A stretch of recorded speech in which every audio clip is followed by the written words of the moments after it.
Hey YouTube, it's the Morning Brew. Happy Wednesday, everybody. Yeah, I'm pretty sure you know what I'm going to talk about in a bit, but I'll get into more personal stuff first. The ever-changing wall of Funko, I'm sure some of you have noticed. Going to be changing even more soon. So I'm going to talk about the elephant in the room. And I'm not talking about the Funko Mini ones. In the news, it was reported as of Monday that actor, comedian, and all-around fantastic man Robin Williams passed away from suicide. It was reported that he unfortunately hung himself with a belt. And it's been hard. It's been hard for a lot of people. Not just, I mean, his family. I have no words to comfort you, and I have no words to comfort anyone else. Other than this, there's nothing you really could have done. If this was meant to happen, it was meant to happen. I mean, these kind of things. Sometimes counseling helps, and sometimes it doesn't. For some people, there's no other way out.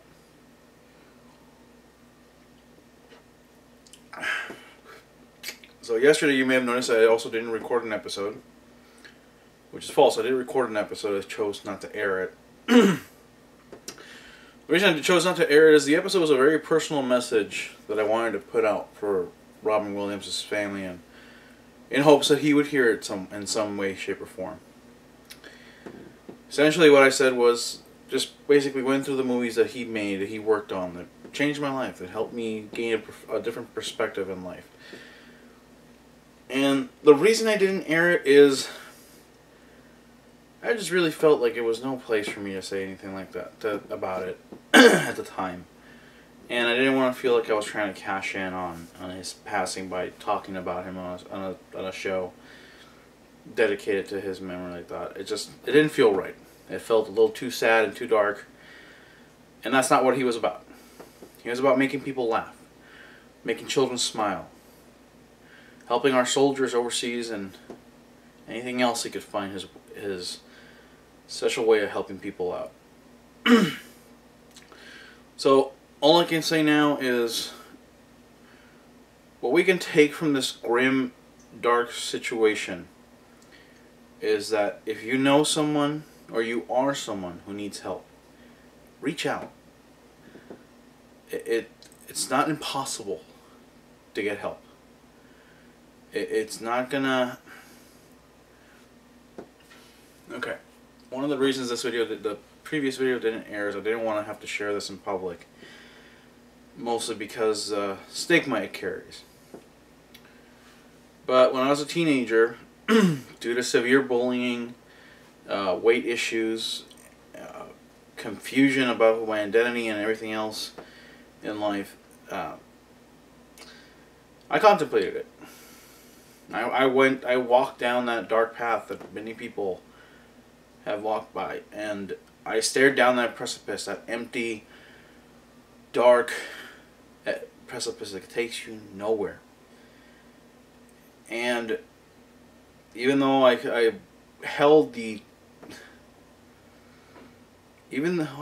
tool of my own destruction, or as I saw it, my golden ticket to freedom, to the escape, to making it all stop, making all the noise, all the pain, all the suffering go away, I saw this grandiose moment to escape and go out and never be forgotten. The one thing that honestly kept me from doing it, and kept me from ever thinking about it again in that deep of a situation, was the idea of seeing my parents suffer. Sorry. Again, this is why the one didn't air, is because I kept breaking down during it. Some people call Robin Williams a coward, that he went out the cowardly way. Well, let me tell you something. It takes so much for a person to go and do something like that. It takes so much pain and so much suffering that no counselor can help you. No support groups, no drugs, no nothing. They're just people who just cannot deal with it anymore. And as someone who moments in his life could have just ended it, and I wouldn't be standing here talking to you now, and I wouldn't be the luckiest man to have the fame that I have now. I can tell you that it took a lot for me to step away from that. It wasn't something I just decided, well, I don't really want to do this. When someone does something like this, it's not for the attention. It's not for the cry. It's not a cry for help to try and kill yourself. You know, the whole cutter thing, and people say, oh, it's just cry for attention. No, it's not. There's so much more to that. It is not a simple cry for attention. It's not a simple, oh, look at me. Somebody give me some attention because I feel down or I feel ignored. It's more than that. And none of us are, if you're not a trained professional, you don't know how to deal with it. If you're not someone who has suffered through it and gained the tools and the knowledge to help yourself get through it, you can't help anybody else. I was lucky enough to reach out to my parents. I never told them of what I attempted to do or what I considered to do. I simply reached out to them and said, I think I just need to talk to somebody for a bit. I'm feeling kind of down, and I'd like to just deal with it. Because see, here's the thing. And I know this is usually not the kind of thing we talk about on the show, and not the usual me tearing up over something like this, but in few words, Robin Williams meant a lot to me, professionally and growing up. The man changed my life in a lot of ways that he will never know. He helped me through his movies. He helped me develop the ability to speak to you now. Through his stand-up, he helped me learn to weave in my jokes and learn to be self-taught when it comes to improvisational comedy and stuff like that. I'm not great at it, but I watching him perform, it taught me a few things. Observing his behavior taught me how to just let go, just relax and do things your way. And seeing him go through the same thing, I mean, he dealt with addiction for so many years, drug problems, alcohol, and to see him go out like this, it really hits close to home. And I'm trying really hard right now to not to get too emotional and have to do this video over again like the other one. But it angers me when someone acts out of ignorance and calls them a coward. It angers me when people claim that depression is not a real thing, it's just a state of mind you choose to be in. Nobody chooses to be depressed. Nobody chooses to feel miserable and useless and feel like a stain on society's pants or whatever the hell you want to put it. Nobody chooses that life. Nobody chooses to be down all the time and feel like you're better off dead. There are so many ignorant people out in the world who feel and believe that depression is a choosing. That you want to be in that state of mind. It's not true. But you can choose to get help. You can choose to reach out to people. If you can't talk to your parents, talk to anybody else. Talk to friends, talk to other family members. I can tell you right now that even after my 2 years of counseling, it was once a week just to go talk to somebody, and it helped a lot. It taught me a lot of different ways to cope and to get through it. And I'll tell you right now, my depression carries on to this day. There's still moments where my depression sneaks up on me and I don't know what to do at some points. When things get too hard in real life, it just gets really difficult for me at times to compensate and deal with it. But right now I can tell you that my kids are my biggest anchor. My wife too. I mean, they're my biggest anchor. After losing my mom and my grandma within 30 days of each other, finding out I'm diabetic 60 days later. Yeah, it was a huge avalanche of crap, and I don't think 14-year-old me could have dealt with all that. 14-year-old me would have probably gone over that precipice and just dived in head first. in hopes of joining my mom and my grandma. And my dad, who's already been gone for 12 years. My mom and my grandmother have been gone for going on 3 years now. And it's still hard to cope with sometimes. But I can tell you right now that it helps to talk to someone. So, I apologize if it's a bad way to do an entertainment and news episode. But I feel like if I don't share with you, I don't share my honest, true self with you, I'm not being true to myself.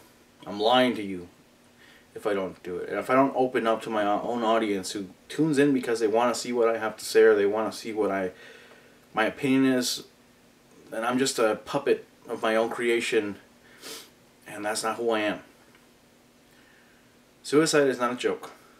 Suicide is preventable. And in some cases, yeah, in some cases it's not.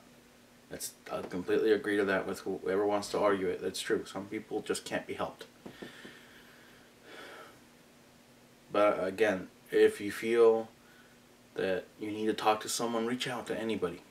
And I'll put it out there right now. If you feel like messaging me just because you want to hear a joke or you want to just talk to somebody, it's fine. Go ahead. Me and the fellow community admins at Geeky Castillo are more than happy to talk to our followers and our fans, and we'll help you. But you honest to God should reach out to people who are trained professionals. I'm more than happy to sit there and talk to you for a bit and try and help you just kind of get through the small stuff. But just remember, suicide stops your pain. It only brings in the beginning of the pain of those you leave behind. Your family, your friends, your children if you have them, your siblings, your parents. They all suffer the worst. They all have to... You have no idea the pain you're going to cause to the person that has to find your body. Like, just remember that you are loved. Whether you believe it or not, someone out there loves you. Someone out there cares about you. I care about you. I care about my audience, and I love my audience, and I love all of you who tune in every day. So please, reach out, get help. Don't let this be another case of suicide. And to Robin Williams,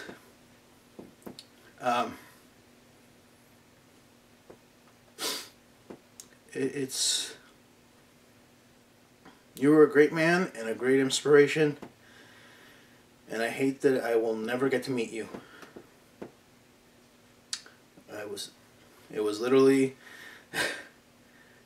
a bucket list item for me to meet you and shake your hand and get to hang out with you one day. I am truly saddened that I'll never get the chance. I just hope that you're in a better place and your pain has stopped and you can cope now. I hope that honestly, if there is a heaven, if there is a God, if there's anything after this life, I hope they're able to help you. Because obviously we couldn't down here. So with that, again, I apologize. Oh, it's really close to home. Is it just me, or when you look at Robin's pictures over the years, you feel like you're watching a relative? Like he was so ingrained in your life with so many movies and so many stories, hearing his voice as Genie, seeing him in Jumanji, seeing him in What Dreams May Come. You saw this man age. Morgan, Mindy, and all that stuff. And when you look at his pictures now, is it just me, or does it feel like you lost a relative? Like a distant relative, someone that you didn't really hang out with, but you knew him well enough in your own way. Like you knew about him and you kept track of what he was doing, kind of thing. Like maybe it's just me, but this whole situation on top of the suicide, it hits close to home because it feels like I've lost part of what helped me become the person I am now in the drive, in the sense of I want to do comedy, I want to make people laugh. He was part of that huge inspiration, and I think now that he's gone, that's why it hurts so much to see it be true, is that, I'll never get the chance to thank him in person. So, let's move on before I get more depressed about this. And we're pretty far into the show, so I'm going to cut this to one good solid piece of news. Or two. AMC announced that Better Call Saul will not be coming out in November. Instead, it will be coming out in February. So fans of the show are just going to have to wait a little bit longer.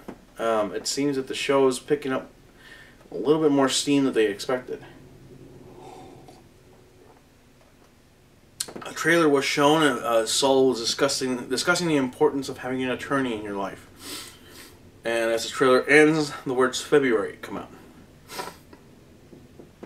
Now, the show being delayed on its premiere might be a good thing. Coming out in the middle of November, it would be overshadowed by so much. You know, and I think Breaking Bad fans would appreciate the show coming out in February a little bit more, because then you get a clean beginning of the year run, and hopefully season premiere only months after the finale of the first one. So, of course, Bob Odenkirk playing Saul, who was the attorney for Jesse Pinkman and Mr. Walter White in AMC's Breaking Bad. The show, again, will be based on past, present, and possibly future, because the show was actually set a year before he meets Pinkman and White. So it'll be the past. It'll be, you know, what's going on with him now, and or at least in his time frame. And future, we could see in future episodes we could see Pinkman, or we could find out that Walter's still alive. We'll not know until the show airs, and that won't be until February. So strap yourselves in. It's going to be a long wait. And last but not least, to cheer you up, if you're a Veronica Mars fan, the original cast of Veronica Mars will be coming back to another project within the Veronica Mars-esque universe. The project is called Play It Again, Dick. It'll be a web series in the CW Seed as Dick Casablanca. I've never watched the show, so I don't know who that is. Tries to revitalize his career by writing a spin-off. Oh gosh. Oh yeah, trying to write a spin-off of Veronica Mars. So the show is basically going to be an alternate reality where the characters of Veronica Mars are the actors who played the characters will be playing themselves and the characters. Head spinning right now, isn't it? Well, mine too. Essentially, Kristen Bell and the rest of them will play themselves as pseudo-versions of themselves, as they would say. And then within the show, they'll be playing the characters they played in Veronica Mars as Dick writes the show. Play It Again, Dick is set to air on September 15th on the CW Seed. So if you're interested, Google it, check it out. I've never been a fan of Veronica Mars, but I figured, hey, I must have some fans in the audience that like her, or like the show. I like the cast. I think they had a great cast. I just didn't like the show very much. I don't know why. I just couldn't get into it. Sorry. It's a Firefly effect for me. I just couldn't get into it. So with that, I thank you for tuning in. I apologize to those of you who may have not appreciated the tears or the somewhat depressing moments. But I'll tell you what, I'm going to reward you with a few bonus videos. Check out my upcoming videos that haven't been edited yet, but already been filmed. I reviewed the classic 1990 Teenage Mutant Ninja Turtles movie characters from Playmates. 32 points of articulation. Does that make 32 points of awesome or not so awesome? Maybe not a cowabunga all the way, but kind of radical. Got to check out the review. Also, Diamond Select sent me some more stuff, some more news that I'll have another video from them. And from the universe of View Askew, aka Kevin Smith's old knocker, I got to check out the Mini-Mates series from Jay and Silent Bob Strike Back, aka Bluntman and Chronic, Cock Knocker, Chaka Luther King playset, the Buddy Christ and movie set from the View Askew universe, aka Dogma mostly, and Clerks 2 when you consider movies more in that for that reason. And of course, Jay and Silent Bob Mini-Mates themselves. You'll have to check out all those videos when they come up. Hopefully, by the time this video airs, they'll be uploading, and you can just take in a massive consumption that'll make up for the possibly unliked part of this video. So with that said, it's 20 minutes now or so. So until next time I see you, enjoy your brew. Hey, thanks for tuning in again. Do the subscribe thing, do the like thing, do the share thing, And of course, you know, I never thought I had to report Ronald Williams' death this early in my life. And he went at 63 years old. That's a very young age to go.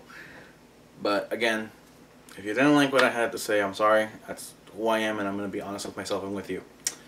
But we'll go into straight questions. Better Call Saul doesn't come out till February. Does that mean that you're going to be itching for a little bit of that blue heaven or blue sky? Or are you okay with a little bit of weight, making it, you know, boil a little bit longer, maybe perfect it and reduce it properly? And of course, Veronica Mars fans, you all know what's up with the show. I don't watch it. I never really got into it. But you're getting more of it. You got a movie, do the Kickstarter, and I guess there was a little money left over just to work on a show. It's a web series, but hey, The Guild's a web series, and that does really well. So yeah. So, until next time, please take care. And like I said, if you need the help, reach out. It never hurts. Trust me, it'll hurt a lot less than what you might be thinking of doing. So till next time, know that you are loved. Know that you are cared. From the bottom of my heart, take care.